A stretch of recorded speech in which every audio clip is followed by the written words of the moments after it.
तो देखो important chapter को है, ये तो 5 स्टार मारिए जी, इसको 5 स्टार मारिए, ठीक है ना। जय प्रकरण में जो पढ़ना ना है पोषण के बारे में, शोषण के बारे में, परिवहन के बारे में और उत्सर्जन के बारे में, तो 5 स्टार दे दीजिए इसको, बहुत इंपॉर्टेंट है। और बाबू लोग याद रखिएगा इस बात को, इसको भी बहुत स्टार मारिएगा, इसको भी बहुत स्टार मारिएगा, इसको भी इससे कम नहीं है ये, ठीक है ना, इससे भी कम नहीं है, ठीक है ना। और जनन चैप्टर भी इससे कम नहीं है, बहुत इंपॉर्टेंट है, बहुत इंपॉर्टेंट है जी, बहुत इंपॉर्टेंट, इसको भी स्टार मारिएगा खूब, ठीक है। तो यह 3 गो चैप्टर हम अगर लाइन से देखोगे ना तो 1 2 3 गो है मात्रम, देखो बाबू, और तीनों में ये है ना जय प्रोग्राम में बहुत नहीं पढ़ना है। जैसे पोषण के बारे में अलग चैप्टर दे दिया है, शोषण के बारे में अलग चैप्टर दे दिया है, परिवहन के बारे में अलग चैप्टर दे दिया, उत्सर्जन के बारे में अलग चैप्टर दे दिया, अलग अलग किताब में, ठीक है ना।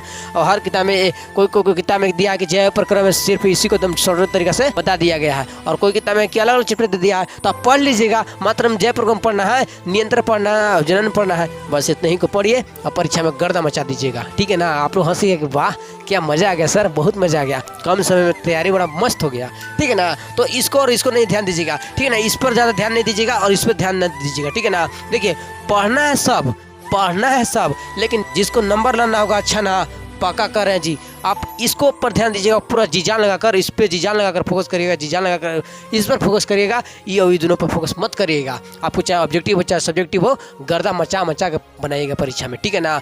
अगर नंबर लाना है तो ध्यान दीजिएगा इस पर, अगर नंबर नहीं लाना है, अगर नॉलेज लाना है तो सब पढ़िएगा मन से। और किसी को लगता है कि नहीं सर हमको नंबर खूब रहेगा ना तो हम खुश रहेंगे सर, तो पढ़िएगा जो इंपॉर्टेंट चैप्टर पता है नाम, ठीक है ना। तो याद रखिएगा।